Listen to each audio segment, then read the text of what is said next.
I still remember that moment when the clock struck 2:13 a.m. The house was so quiet that even the faint hum of the refrigerator seemed to echo. I was half asleep, the sheet tangled around my feet, when a breath like a soft sigh brushed the back of my neck. It wasn't the wind, the windows shut. It was a whisper, just my name, Rohi, in a voice that sounded exactly like my mother's, the voice I had lost 5 years ago. I sat up, my heart thumping like a drum. The room was dim, only a thin sliver of streetlight slipping through the curtains. My mind raced.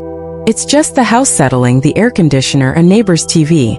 But the whisper didn't come from the walls or the vent. It seemed to rise from under the bed, as if something were crouched there, waiting. I forced myself to look. The mattress was a dark lump, the floorboards beneath it a shadowy void. Nothing moved. I laughed nervously, a shaky sound, and lay back down. Then it came again, clearer this time. "Rohi, come here." The tender, pleading tone was the same my mother had when she was weak at the end. I could almost feel the warmth of her hand and the scent of jasmine. From that night on, the whisper followed me. At 3 a.m., I went to the kitchen for water, and the faucet dripped in rhythm with the syllables of my name.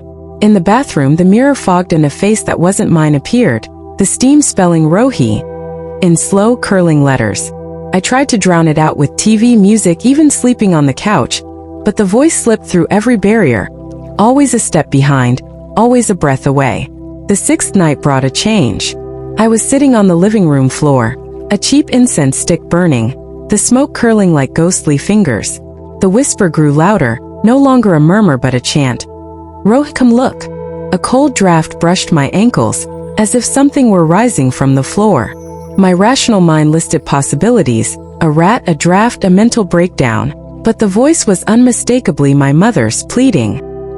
"What do you want?" I whispered back. The silence that followed was sharper than any scream. Then a wet, guttural laugh echoed. It wasn't a laugh of joy.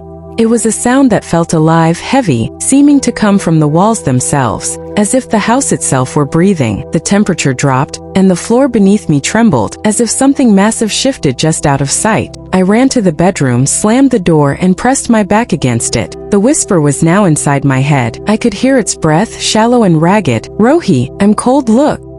Matching the rhythm of my own. My phone lay on the nightstand, screen dark. I grabbed it, turned on the flashlight, and pointed it at the floor. The beam fell on a small dark stain that hadn't been there before. As I watched, the stain spread like ink in water. My mother's number flashed on the screen. At that moment the phone rang. I answered, and the line was silent except for a distant whisper, even though she had been gone for 5 years.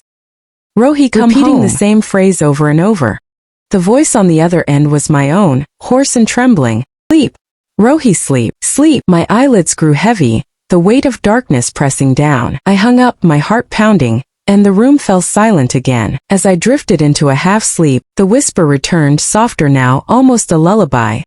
A cold hand brushed my cheek. I opened my eyes to see a shadow standing at the foot of the bed.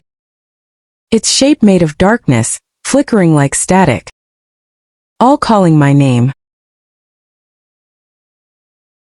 It raised a hand and the whisper became Rohi. A chorus. My mother, my own voice, the house itself. "Rohi, Rohi." The shadow stepped forward, and the floor gave way beneath it, revealing a black void that seemed to swallow the light. I felt the pull, an invitation and a threat tangled together. The stick vanished, swallowed whole, and the void pulsed once before falling silent. The whisper stopped. The house was still, the only sound my ragged breathing. I didn't sleep that night. I sat on the floor, the incense long burnt out, staring at the spot where the void had been.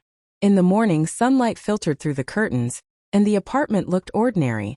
No stains, no strange footprints, just the same old furniture. I told myself it had been a nightmare, a product of grief and insomnia.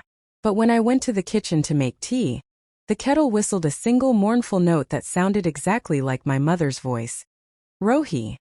The cup trembled in my hand, a drop of tea spilling onto the floor and forming a tiny, perfect heart. The story is a horror take on the whispered name motif, now featuring a female protagonist named Rohi. If this story truly sent a chill down your spine, if even for a moment you felt like you weren't alone, then don't forget to like this video, subscribe to the channel, and leave a comment telling me honestly, did this story actually scare you?